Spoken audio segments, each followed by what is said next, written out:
You're listening to Delayed Replay, the podcast where we recap and review movies that got delayed in that other universe for various reasons, but came out on time in our universe, and therefore come out pretty different for some reason. You might think this is improvised, and well, that's on you. I'm Steven Shinder, and welcome to the show. Airing sometimes every other week, sometimes one week and then the next week. It really depends. Just roll with it. Season 7. Hello, listeners. Welcome to another episode of Delayed Replay, that podcast where we recap and review movies that got delayed or did not come out at all in that other universe, but came out on time in our universe. I'm your host, Steven Shinder, and for this episode, which happens to come out on 4th of July for y'all, I decided to go ahead and put out this episode about the Yesterday War. You may recall that back in season 2, I think it was, I talked with Austin Bennett about the Tomorrow War, and there's a mention of how the sequel would be the Yesterday War, and I actually recorded something about it a few years ago. For real, and remembered it, and it felt like this was finally the right time to put it out. Similar to how I wrote a review of the Yes album Mirror to the Sky back in July of 2023, and then sort of forgot to post it, or didn't really forget, but I got busy with a lot of other things, and then just this week I finally got around to posting that review of that album. And similarly, I recorded thoughts on the Yesterday War around that time, and just this week, brushed up the recording, listened to it, and I'm like, you know what, it's time now. I'll finally put this out.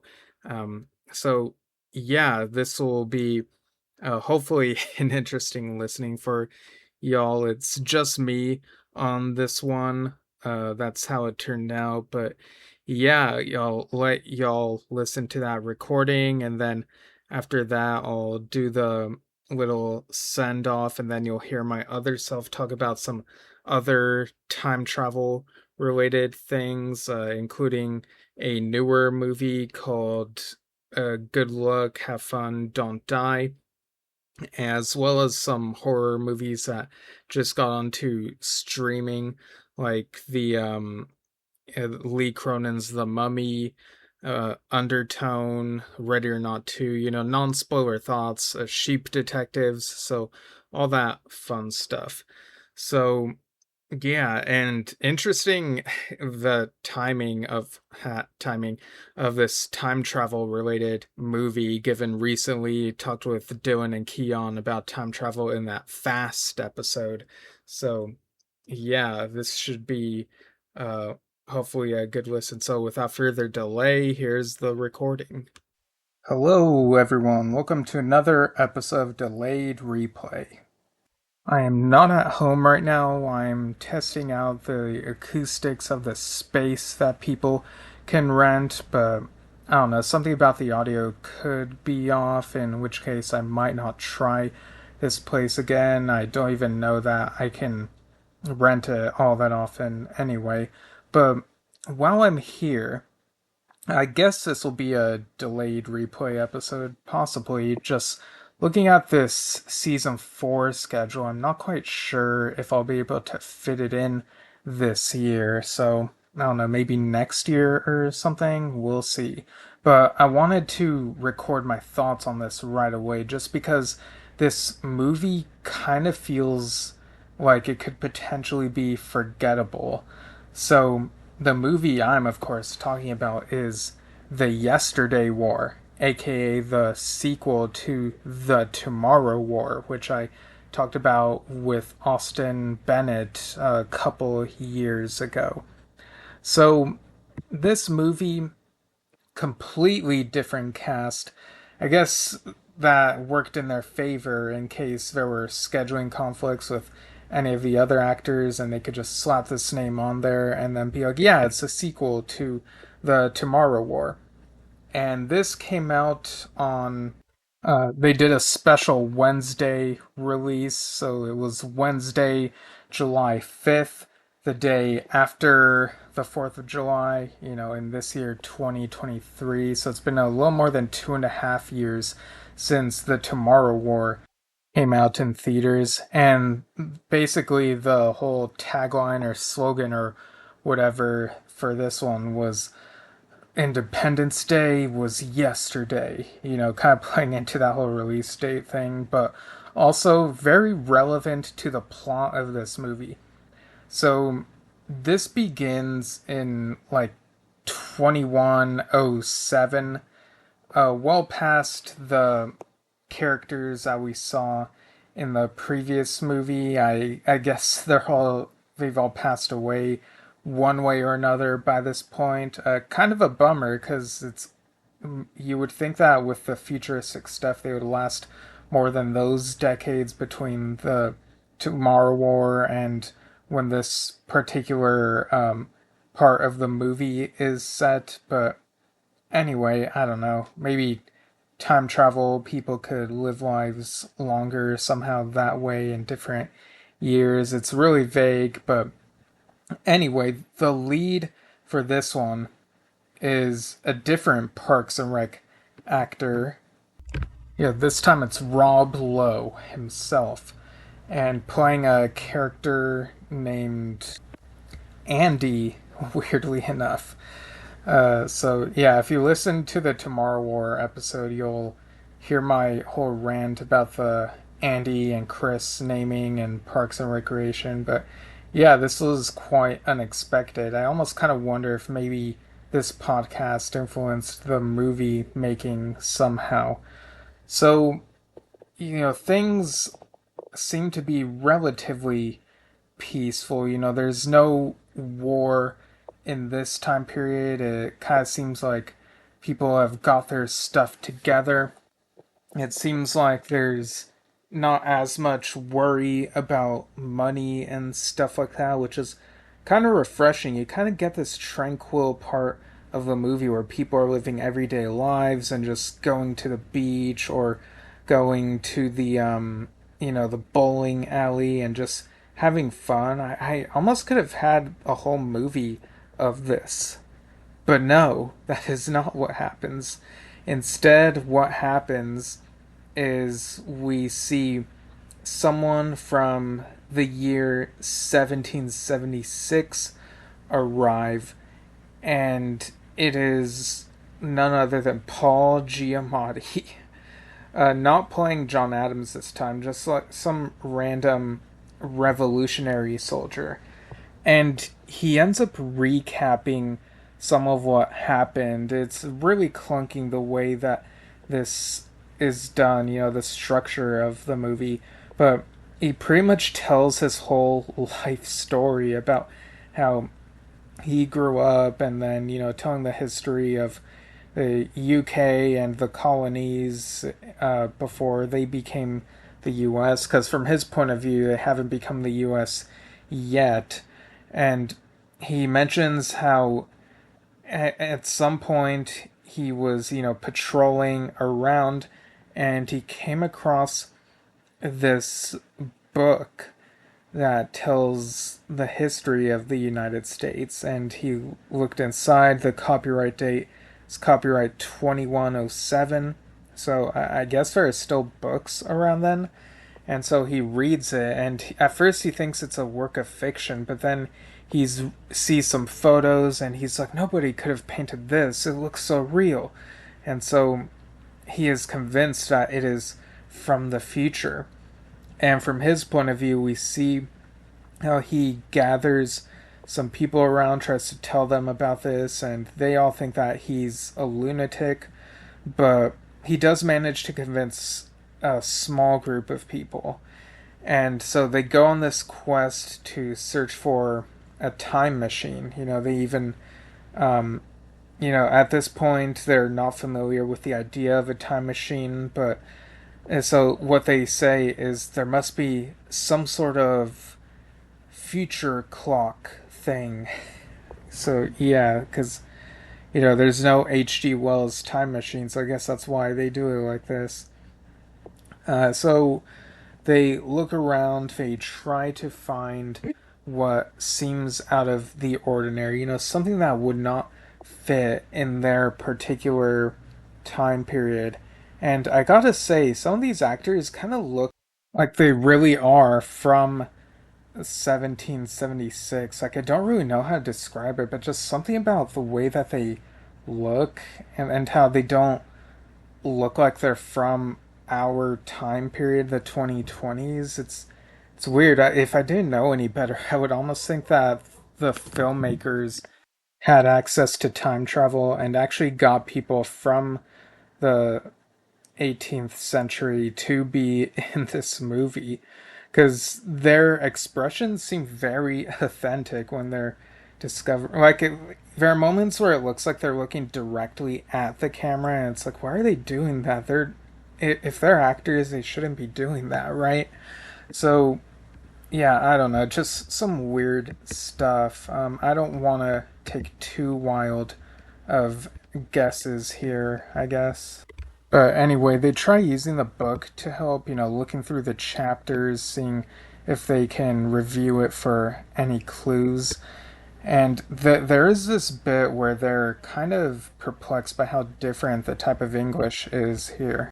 But then eventually they find this sheet, and it basically looks like a sheet of plastic, but I guess it's supposed to be some other futuristic material. And they look so alien to them, and they call it a time sheet, which, kind of funny, kind of work related humor there, I guess. So they try to, Paul Giamatti, he's like, we're going to use this to win this war, this revolutionary war that they're in. And so he rubs the timesheet all over his face until sparks happen and they basically take him into the future and basically catching us up to where he started narrating this story, in the bowling alley to Rob Lowe's character. And yeah, Rob Lowe is like, well, we don't fight wars anymore. We don't want to do this. And Paul Giamatti is like, well, if you don't do this, then the country as you know it now will cease to exist. We need to win the Revolutionary War in order for history to take its course. And, they do the thing where reality seems to be shaking, the lights are flickering because of the initial refusal, and Rob Lowe looks his at his shoes and they are disappearing, kind of Back to the Future style. So he's like, oh crap, I guess we really do have to fight your war. And so they do this thing where they rally some people together and have to one by one use the timesheet in order to go back in time. They don't even really have military people, so they kind of just get some randos, just everyday people to go back in time and fight this war, despite the possible fates that they could have. There is this whole dilemma, and one of them is even like, technically, if I go back in time and I die back then, I'll still be alive now, and just nonsense logic like that. This movie, more so than the previous film, really tries to be a comedy, and I'm really mixed on some of the comedy here. On one hand, it does feel self-aware, like they're trying to poke fun at the ridiculousness of time travel and time travel movies, but I don't know, it just feels kind of lazy. Like, why make this if this is the direction you're gonna go? It all pretty much just feels like a marketing thing. Like, yeah, we're gonna put this out around 4th of July, so let's have the plot revolve around that, and then they just rushed to write something like this, regardless of how it would come across. So they go back in time, uh, and I was confused about the sequence of events because I was like, are we actually seeing the Boston Tea Party, or is this a different instance where they all just decide to dump some green tea and boba milk tea into the water just because they read that this is what's supposed to happen? I don't know if this was meant to come across as just a funny thing about their lack of, not having studied up right before doing this, or if this is just genuinely like a lack of research on the part of the people putting together this movie. It kind of is hard to tell. But anyway, they come across an obstacle that you don't quite expect. It's this quicksand pit. They're on this battlefield. Both sides are about to fight, but then they are all just taken by surprise by this quicksand pit that's in the middle of the battlefield. It's a really large one. Yeah, it's really ridiculous. I don't even know if this makes geographical sense for wherever this battle is set. It, yeah, it's there are deaths that happen in this sequence, but they're too comical to really take seriously. So it's like I'm not really all that invested here. It's just, I don't know, it's just really weird. And Rob Lowe, he talks with Paul Giamatti and talks about how disgusted he is by this act of war. And Paul Giamatti is like, well, it has to happen. Um, and then Rob Lowe has a flashback, or I guess a flash forward to, his cozy life working in a food truck and, passing out all these different bits of food like burritos and cheeseburgers to fellow Americans and just having a good life. And once that flashback is over, he's like, no, this war has to be fought in order for those times to count. And so, yeah, really weird um, stuff to think about, but that's how time travel movies are. So he's very much against guns, which makes it all the stranger when he, instead of using guns, like runs up to the enemies and tries strangling them instead. It's like, whoa, is that actually better than guns? Like, I don't quite know. But yeah, he's got like a lot of emotions. He feels remorse for what he's doing here, and really questioning, what is the American way, and gets on his soapbox and thinking about the different ways that the American way has been described over the years. And then Paul Giamatti's like, "Whoa, spoilers!" And but Rob Lowe was like, "Well, you read the book already. You already know what happens." So yeah, it's just a lot of goofiness here. And there's this other battle which looks like it takes place in a desert. Again, not really sure how geographically accurate any of this is. It kind of feels like they just went with whatever locations were available to film at. Because it does look like they filmed on location, which, I mean, couldn't they find something more accurate? And why even bother filming in an actual desert when you got green screen and stuff? Or you don't even need the desert for the story. It's just really weird. But I digress. So we get this montage of the Revolutionary War and the toll that it's taking on these people from the future, to the point where they think to themselves, you know what, we've been doing this so long, it feels like there is no future, even though technically they're doing all of this makes the future that they came from still exist, because butterfly effect and all that stuff.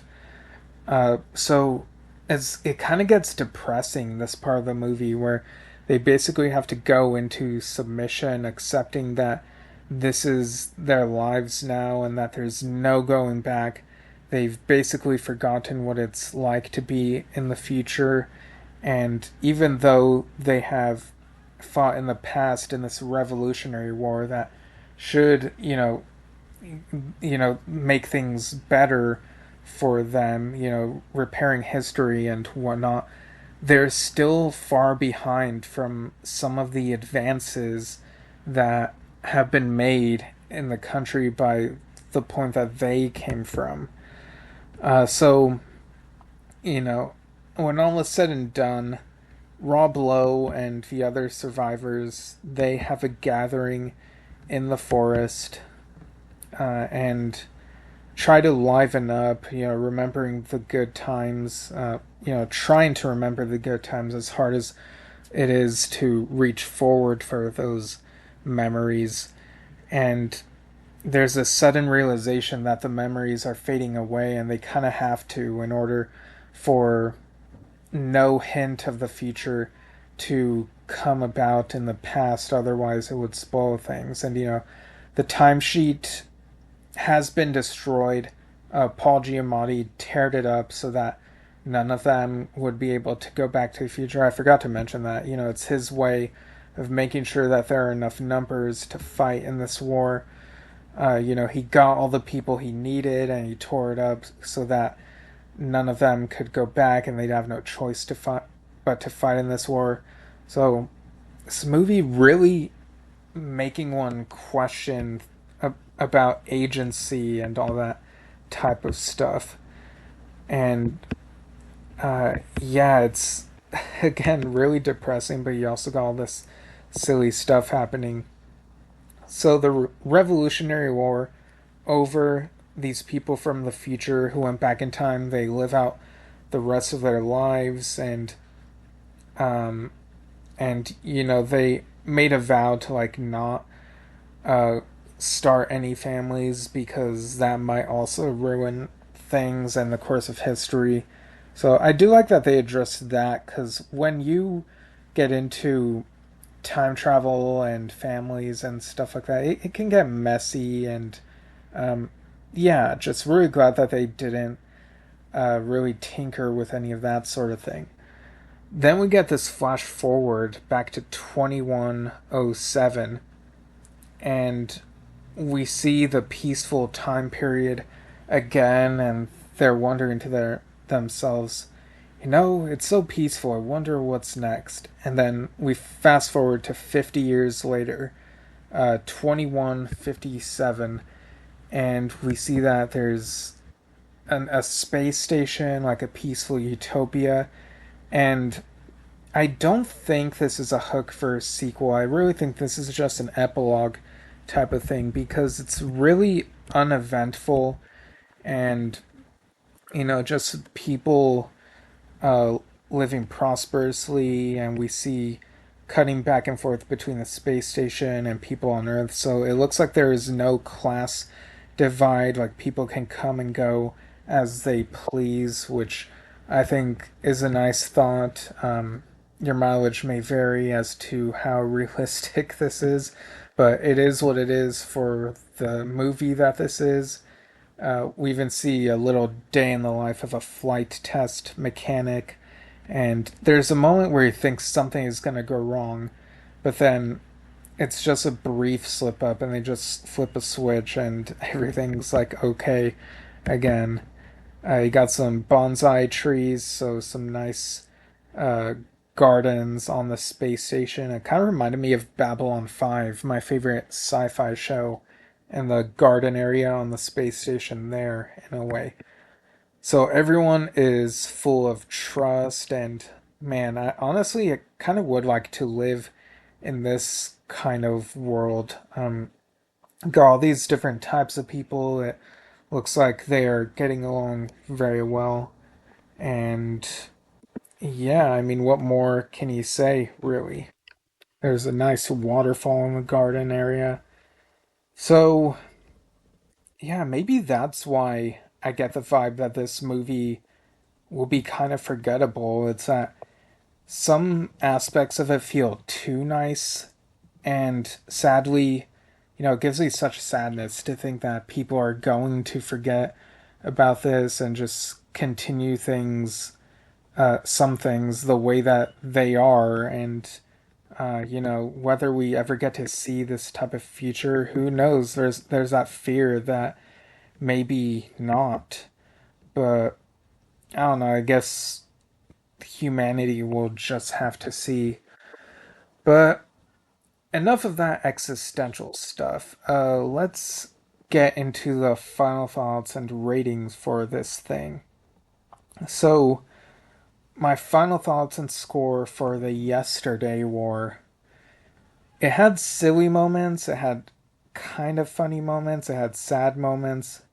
It did make me think for what it's worth, but I don't think I can give it more than 6 out of 10 bowling pins. Uh, it's okay at best, I guess. Kind of don't know if it really needed to be made, but I guess in our universe, the Tomorrow War made enough money at the box office to justify this. I don't think the result for this one was that great, so yeah, that's basically it. The Yesterday War. Not much more that I can say about this, really, but yeah, it was a movie. So yeah, I guess we'll just have to see when this ends up getting released on the delayed replay schedule. I know it's kind of tough trying to coordinate everything, but yeah, I'll have this in the back pocket for a future release, I guess. So we'll see when that happens. And I'll just end the recording now and save the plugs for the edit. That'll be easier. So without further delay, have a good day. All right, so there you have it. Recap and review of the Yesterday War. Pretty weird that the movie did not explain how the timesheet got where it was, but yeah, messy movie, that movie. Anyway, like I said, you'll hear my other self talk about other time travel related stuff he's watched recently and horror movies as well. But before then, you can email delayedreplaypodcast@gmail.com. Let us know your thoughts on history, I guess. And you can also find me at the social media listed in the show notes and go to stephenshinder.com for info on my standalones and stepping stones novels. Appreciate any reads and reviews of those.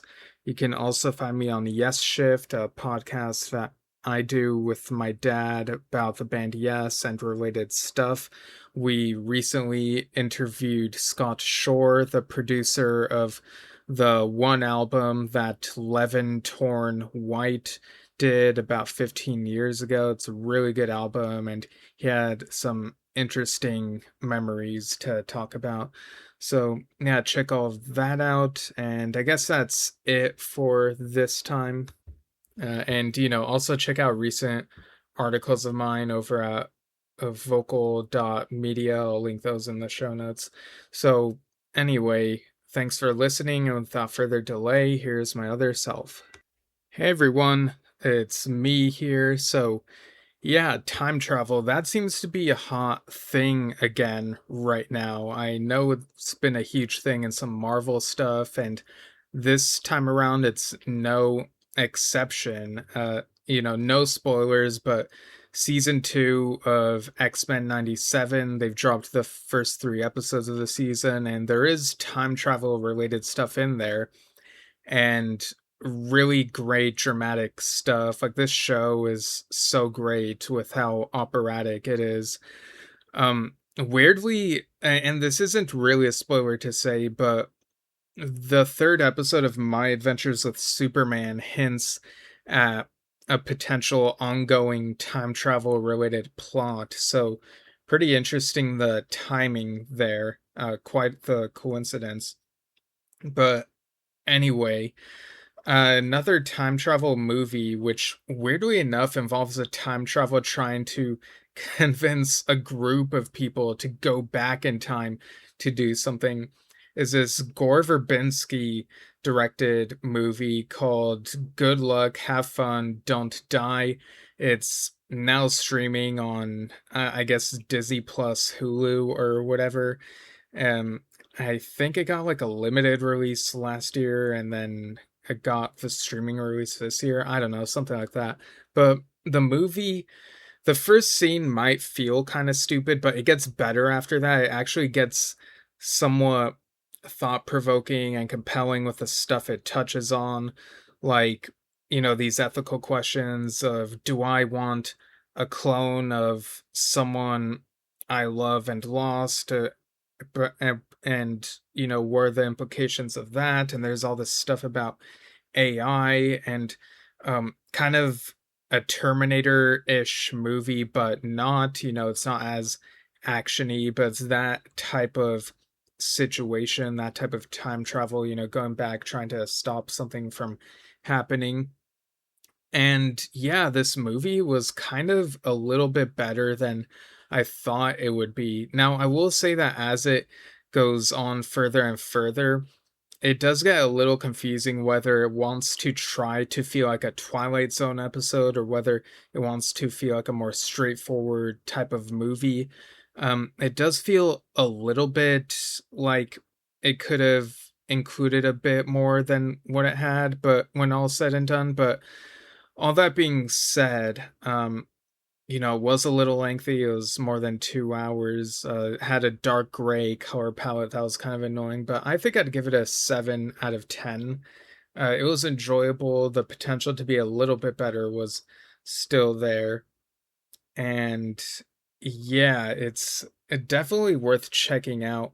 I think there might be some eyebrow raising moments, though. Uh, Other movies that I've seen recently, I watched Sheep Detectives, and I knew that this movie would be good. I already knew there are these sheep and that you get to hear what they're saying. Of course, the humans can't hear what they're saying, so it's kind of like Babe in that sense. But yeah, they try to solve the murder of their shepherd, George, who's played by Hugh Jackman, and you got people like Julia Louis-Dreyfus and Bryan Cranston voicing a couple of these sheep. It's yeah, pretty stacked casting. And no spoilers, but I am kind of proud that me and my roommates were able to guess who did it fairly early on. And yeah, I think it was cleverly done and it got emotional.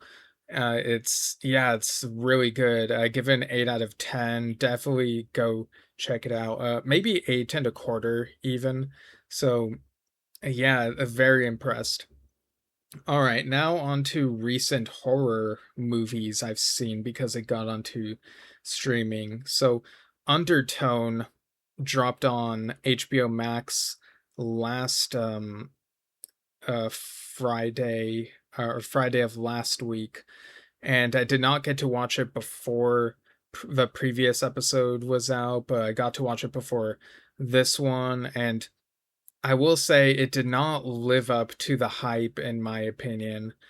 Um to be fair, I did hear one friend say they loved it, another friend say they were kind of underwhelmed, and yeah, it was more toward the underwhelmed part.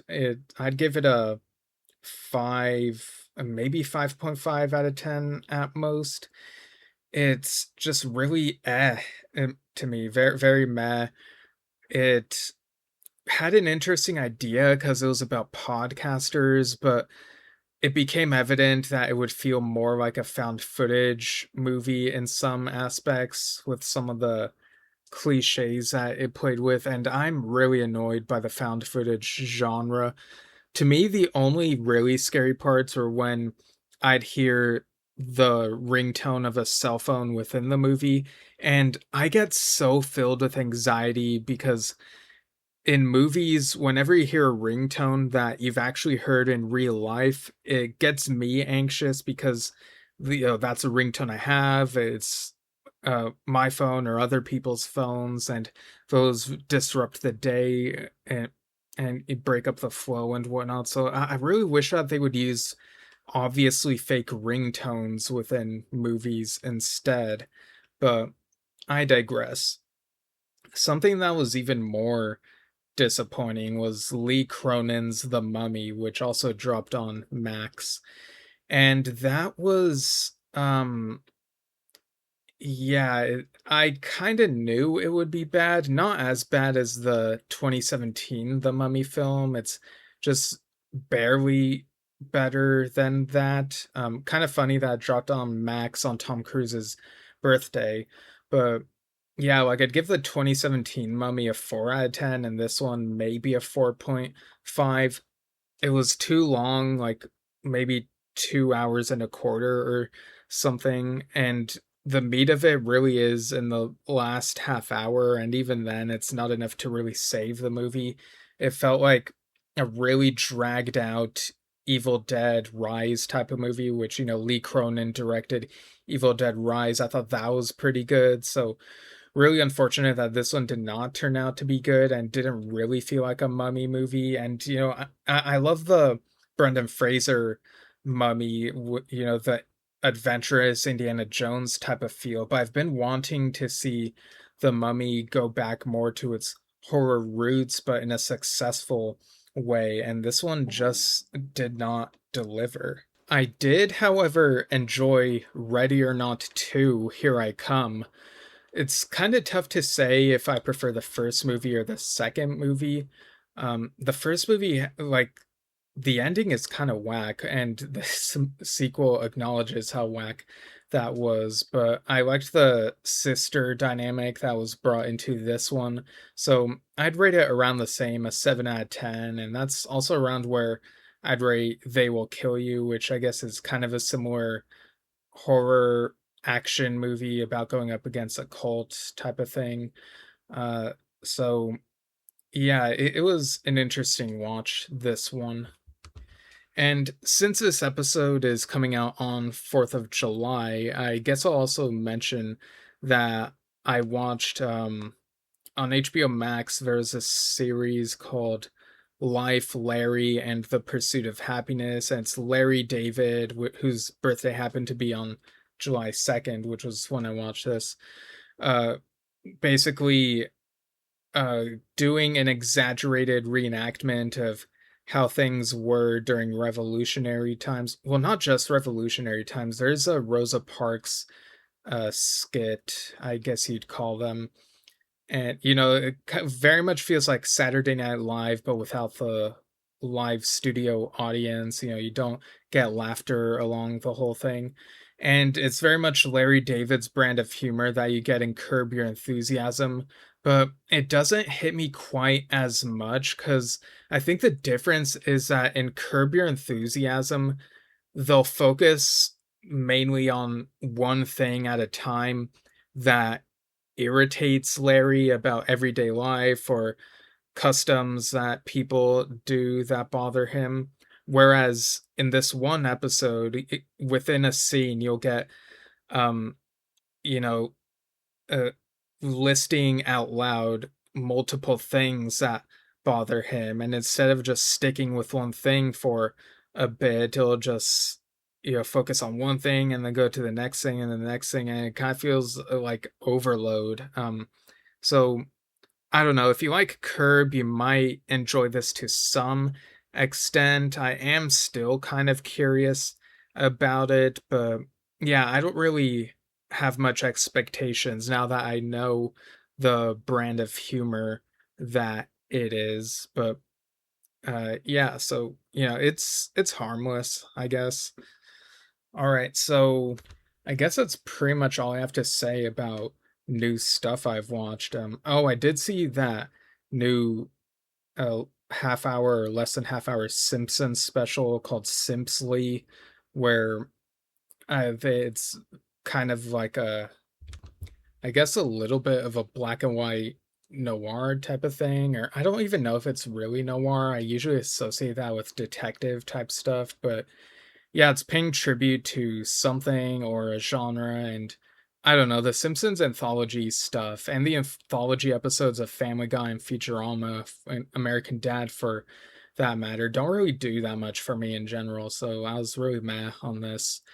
Um, I do think I generally prefer the Bob's Burgers anthology episodes, though. Like, those seem to hit better somehow. But yeah, that's it for me. The next episode of Delayed Replay will focus on Shrek 5. So that should be another interesting one. So thanks for tuning in, and without further delay, have a good day.